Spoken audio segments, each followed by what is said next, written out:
क्योंकि बहू झूठ नहीं बोलती। सुधा और राकेश के 3 बेटे थे।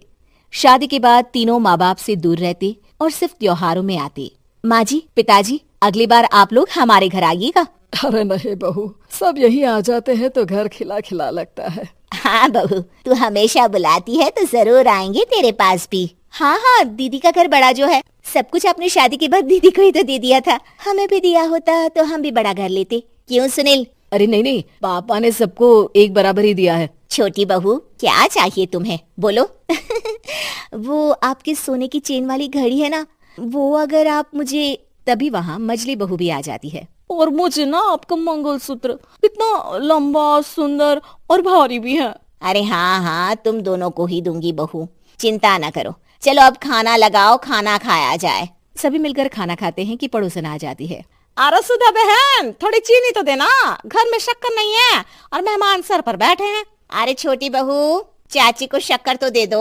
अरे मजली दीदी, आप दे दीजिए ना, मैं यहाँ कम आती हूँ तो मुझे पता ही नहीं है कि सासू माँ सारी चीजें कहाँ रखती है। और तुम, मैं कौन सा यहाँ रोज शक्कर फाँकने के लिए आती हूँ, मुझे भी नहीं है पता। तभी बड़ी बहू हाथ में चीनी की कटोरी लेकर आती है। चाची, शक्कर आप लोगों का बड़ा सहारा है माँ जी और पिताजी को, वरना हम लोग तो यहाँ रहते ही नहीं। आप जैसे पड़ोसी हैं तो हम निश्चिंत है। और जीती रहे बहू, अब तो ये घर पड़ोस कम परिवार ज्यादा लगता है। सुधा अपनी बड़ी बहू को देखकर बहुत खुश रहा करती थी। वो उससे अक्सर घंटों बात भी किया करती, लेकिन दोनों दूसरी बहुओं का भी वो समझती थी कि शायद छोटी है, वक्त आने पर संभल जाएंगी। समय आ जाता है जब सभी को वापस जाना होता है।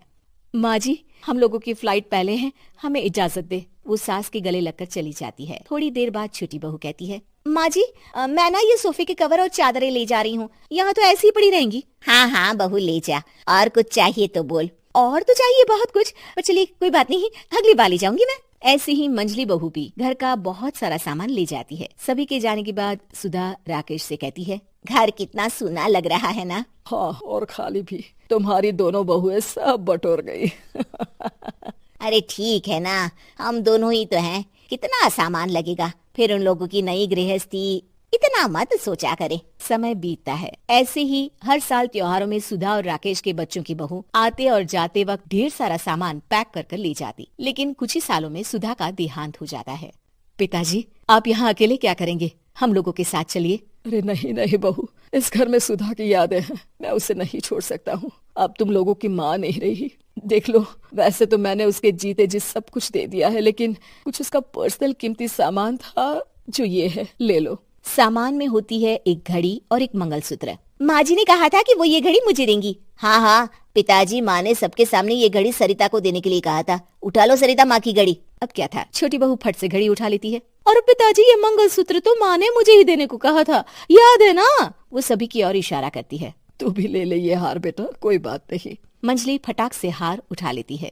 ससुर बड़ी बहू की तरफ देखते हैं। तुझे क्या दूं बेटा? पिताजी, माँ ने एक चीज मेरे लिए भी रखी है। सभी के कान खड़े हो जाते हैं कि आखिर सास ने क्या रखा होगा बड़ी के लिए। अरे माँ जी तो दीदी से प्यार भी ज्यादा ही करती थी, हमेशा उनसे बात किया करती। जरूर कोई बड़ी और अपनी प्रिय चीज दी होगी दीदी को। और देख लेते हैं ना, वरना तो हम भी बराबर का बंटवारा करेंगे।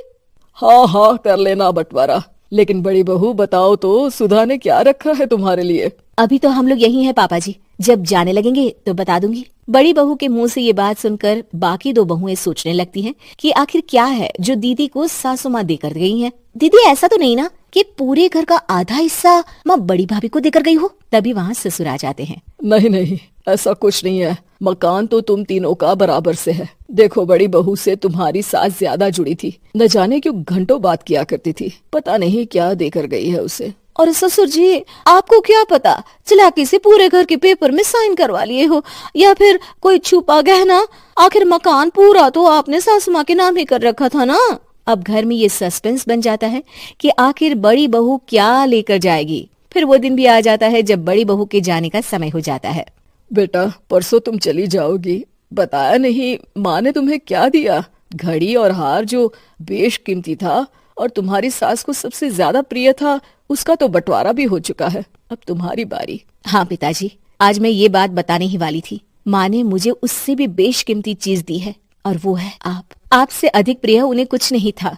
माँ चाहती थी कि आप मेरे साथ रहें। चलिए पिताजी। बेटा, मेरे पास तो कोई पेंशन भी नहीं है और ना ही कोई प्रॉपर्टी लेकिन आपके पास संस्कार है पिताजी, जो मेरे बच्चे आपसे लेंगे, तो आपको ले जाने पर स्वार्थ ही है मेरा। चलिए ना पापा। सभी के सामने पिताजी बड़ी बहू और बेटे के साथ उनके घर चले जाते हैं।